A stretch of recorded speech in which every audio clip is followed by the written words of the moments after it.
Hi friends, இன்றைக்கி நம்ம கோவக்காய் கிரேவி எப்படி டேஸ்ட்டாக பண்ணலான்னு பார்க்கலாம். அதுக்கு இந்த ஷேப்பில் கோவக்காவை நான் கட் பண்ணி எடுத்து வச்சுருக்கேன். ஸ்டவ் ஆன் பண்ணிவிட்டேன், பேன் வச்சாச்சு. பேன் நல்லா ஹீட் ஆனோடனே ஆயில் ஆட் பண்ணிவிட்டு நம்ம 75% இந்த கோவக்காவை குக் பண்ணணும் ஆயிலே. ஸோ அந்த ஆயிலில் கோவக்காவை ஆட் பண்ணிவிட்டு சால்ட் ஆட் பண்ணிவிட்டு க்ளோஸ் பண்ணி வச்சாச்சு. நான் ஒரு 75% குக் பண்ணி எடுத்துக்கிறேன். இந்த மாதிரி பண்ணும்போது நமக்கு டேஸ்ட்டாக இருக்கும். ஓகே, நமக்கு 75% நல்லா வெந்துருச்சு. அதை எடுத்து தனியாக வச்சுட்டேன். அப்புறம் கொஞ்சம் ஆயில் ஆட் பண்ணிவிட்டு சீரகம் ஆட் பண்ணிக்கலாம். நான் இன்றைக்கி 2 வெங்காயம், 3 பச்சை மிளகா, அதுக்கப்புறம் ஒரு கொத்து கருவேப்பிலையை சின்னதாக சாப் பண்ணி எடுத்து வச்சுருக்கேன்.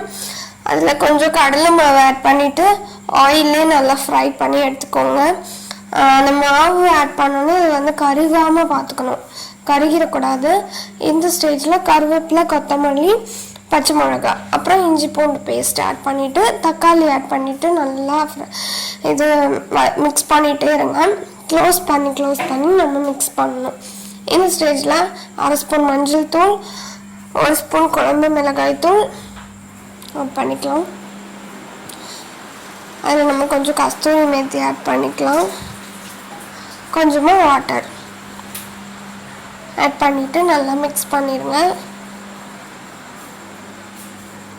க்ளோஸ் பண்ணி வச்சிடலாம். இந்த மாதிரி பாயில் ஆக ஸ்டார்ட் பண்ணோடனே அதில் கோவக்காய் நம்ம ஆட் பண்ணிடணும். நம்ம ஃப்ரை பண்ணி எடுத்து வச்சுருக்கோம் இல்லையா, அதை ஆட் பண்ணிவிட்டு நல்லா மிக்ஸ் பண்ணி விட்டுக்கோங்க.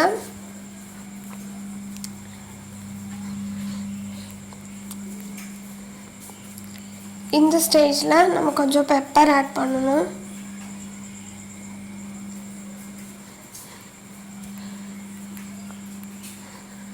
பெப்பர் பவுடர், ஓகேவா? நல்லா மிக்ஸ் பண்ணுங்கள். அவ்வளோதான், நமக்கு சூப்பரான டேஸ்டியான கோவக்காய் பொரியல் ரெடி, கோவக்காய் கிரேவி. ஸோ இந்த வீடியோ பிடிச்சிருந்தா லைக் பண்ணுங்கள், சப்ஸ்கிரைப் பண்ணுங்கள், ஷேர் பண்ணுங்கள். தேங்க்யூ.